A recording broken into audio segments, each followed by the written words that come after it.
Assalamualaikum warahmatullahi wabarakatuh. Perkenalkan, nama saya Vanessa Yuliasi dari kelas 8A dengan NIM 17010444001. Di sini saya akan mempresentasikan tentang materi dialektologi. Materi yang pertama, perbedaannya dalam aspek fonologi.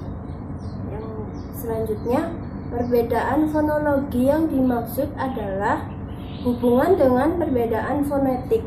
Perbedaan fonologi diperlukan dibedakan dengan perbedaan 13 leksikon, mengingat pada penentu isolek, subdialek atau bahasa menggunakan dialektometri pada tataran leksikon. Perbedaan fonologi yang muncul dianggap tidak sama. Menurut Ayatrohaidi 1983 halaman 246 sampai 247.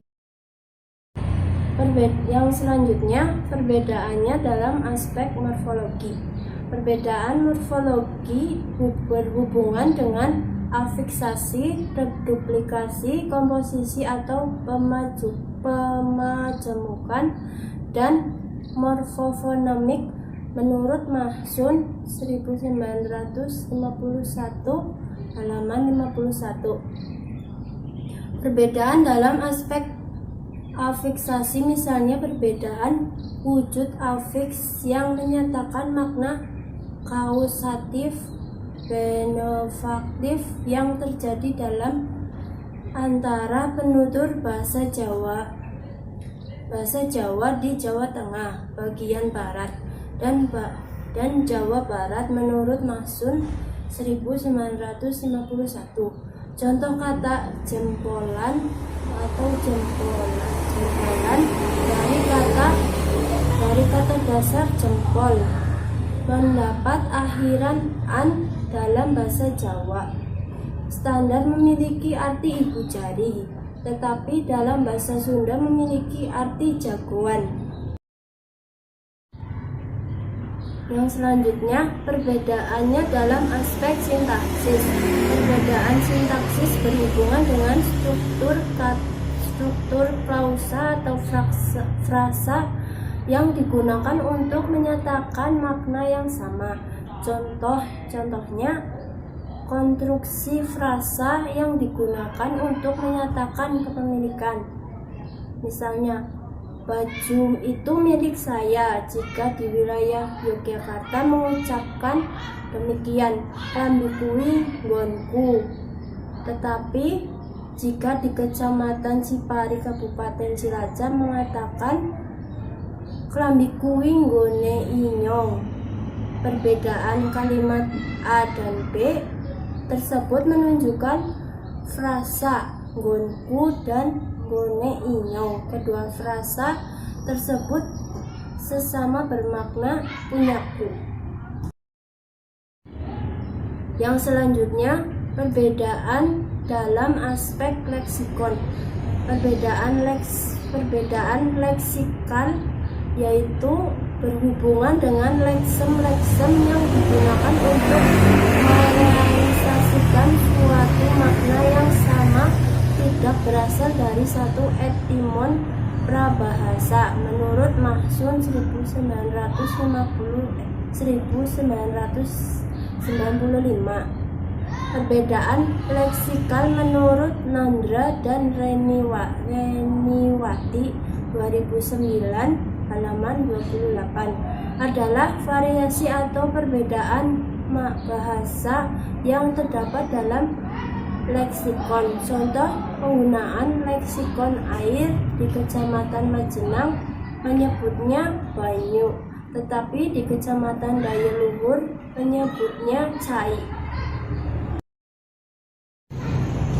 Perbedaan yang selanjutnya, perbedaan dalam aspek semantik. Perbedaan semantik adalah perbedaan makna yang diberikan pada bentuk yang sama menurut Mahsun 1995 halaman 54. Contoh kata pawon di Kecamatan Cipari, Wanareja, dan Sidareja bermakna dapur. Sedangkan kata pawon di Kecamatan Dayaluhur bermakna tumpuk. Contoh lainnya adalah kata gedang di Kecamatan Dayaluhur bermakna payak. Sedangkan kata gedang di Kecamatan Wanareja, Cipari, dan Sidareja bermakna pisang.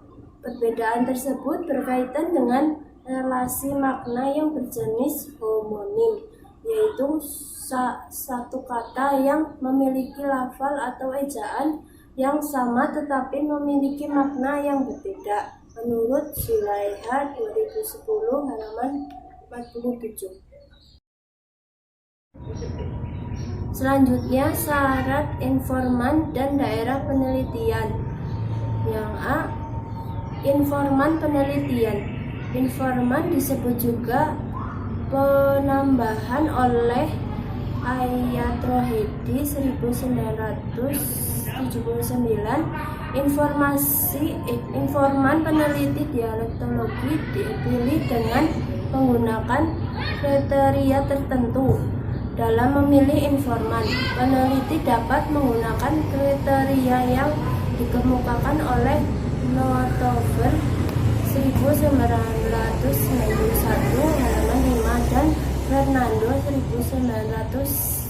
1992 halaman 2. Dalam penelitian dialek geografi, informan penelitian dengan kriteria 1. Berjenis kelamin laki-laki atau perempuan. Yang kedua, berusia mulai dari 30 tahun sampai dengan 60 tahun. Yang ketiga, lahir dan besar di desa setempat. Yang keempat, dapat berbahasa Jawa. Yang kelima, dapat berbahasa Indonesia. Yang keenam, sehat rohani dan jasmani dalam arti berbicaranya sempurna. Selanjutnya, dalam penelitian dialek sosial, kriteria tersebut belum menjangkau variabel sosial penelitian ini. Oleh karena itu, informan dalam penelitian dialek sosial dipilih berdasarkan kriteria yang berkaitan dengan variabel yang diangkat dalam penelitian itu, seperti variabel jenis pekerjaan dalam kurung pegawai dan non-pegawai, variabel tingkat pendidikan, tingkat tinggi dan rendah, variabel usia, tua dan muda, dan sebagainya. Kriteria tersebut digunakan oleh Zulaiha dalam penelitiannya. Pemakaian bahasa Jawa sosiodialektologi berdasarkan variabel jenis pekerjaan, tingkat pendidikan, dan usia penutur dialek dipilih 24 informan dari 3 titik pengamatan dari variabel sosial yang berbeda. Yang B, titik pengamatan penelitian. Dalam penelitian ini digunakan kriteria dalam Notover 1987, yakni secara kualitatif dan kuantitatif. Secara kuantitatif yakni 1. Mobilitas penduduk tergolong rendah untuk sampel desa dan tidak terlalu tinggi untuk sampel kota. Yang kedua, jumlah penduduk maksimal 6.000 jiwa. Dan 3. Pengamatan dilakukan dengan menggunakan jarak antara titik pengamatan, yaitu kurang lebih 20 km. Jika isolek yang digunakan bersifat homogen atau perkataan lain.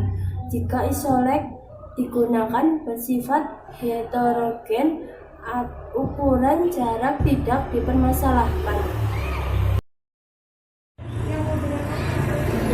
Yang selanjutnya, A. Langkah-langkah penelitian dialek. Satu, menentukan daerah pemakaian bahasa yang akan diteliti. Yang kedua, mempersiapkan instrumen penelitian yang berupa daftar pertanyaan. Yang ketiga, mengurus perizinan. Yang keempat, menyiapkan peta lokasi penelitian yang akan dikunjungi. Yang kelima, survei awal ke lokasi sebelum penelitian lapangan dimulai. Yang keenam, pelaksanaan penelitian lapangan. Yang ketujuh, menyiapkan peta dasar yang memuat titik pengamatan dan lokasi desa pengamat dan desa lokasi penelitian. Yang kedelapan, transkripsi fonetik dan rekaman dan catatan. Yang kesembilan, memberikan sistem fonologi, morfologi, sintaksis, leksikon, dan tingkat tutur dari titik pengamatan dan membandingkannya dengan BJB dan variabel sosial untuk mendapatkan variasi dialektial dan variasi dialektial dan variasi sosial. Yang ke-10, menyusun laporan penelitian. Yang selanjutnya, keanekaragaman sosial dalam penelitian dialek. Dialek sosiolinguistik atau yang disebut oleh Fernandes sebagaimana namanya mengisyaratkan, yakni interdisiplin antara dialektologi dan sosiolinguistik. Dalam dialek, menurut Cambridge dan Trugil yang menggunakan istilah geografi dialek, adalah ilmu yang mempelajari variasi bahasa berdasarkan wilayah pembeda dialek, yakni yang pertama, ciri pembedanya variasi bahasa berdasarkan perbedaan lokal. Yang kedua, ciri penyamaannya terdapat pemahaman timbal balik antara pemakai dua dialek yang berbeda. Dialektologi memiliki dua macam, yakni sinkronis dan diakronis. Menurut Notover, aspek ini memberikan satu perspektif baru dalam kajian dialektologi. Suatu butir linguistik dengan variannya dapat dipandang sebagai identitas kelompok sosial tertentu dalam pendidikan usia dalam suatu wilayah. Dipakai dialek tertentu aspek sosiolinguistik. Yang A, kelas sosial penutur dan pemakai bahasa. Perbedaan internal masyarakat manusia dicerminkan di dalam bahasanya. Kelompok-kelompok sosial yang berbeda menurut Trugil 1979 halaman 34 dalam Sunarso 1997 halaman 82. Yang selanjutnya, B, usia penutur dan pemakaian bahasa. Ciri-ciri pemakaian bahasa yang beragam menurut umur yang berbeda. Nada, ucapan, kosakata, dan tata bahasa dapat memilah kelompok-kelompok usia. Penelitian dialek sosial telah menginformasikan tentang ucapan dan tata bahasa yang telah digunakan oleh usia berbeda-beda. Pola ciri kebahasaan berbeda dari suatu masyarakat ke masyarakat lainnya, tetapi memiliki kesepakatan umum bahwa manusia pertengahan paling besar kemungkinannya penutur mengakui norma-norma bahasa masyarakatnya dan usianya pertengahan ini mereka yang paling sedikit memakai bentuk-bentuk vernakular. Selain itu, contohnya memperlihatkan korelasi antara usia penutur dan pemakai bahasa, yakni penelitian William Labov mengenai bunyi bahasa. Dalam penelitian motivasi sosial perubahan bunyi bahasa di Martas Vineyard, yaitu sentralisasi bunyi pertama diftong AY dan AW, Labov menyatakan mengemukakan bahwa sentralisasi tersebut tampak menunjukkan peningkatan yang teratur sesuai dengan tingkat usia yang mencapai puncaknya pada kelompok usia 30 sampai dengan 45 tahun. Sekian dari presentasi saya. Apabila ada kesalahan dalam pengucapan, saya mohon maaf. Wassalamualaikum warahmatullahi wabarakatuh.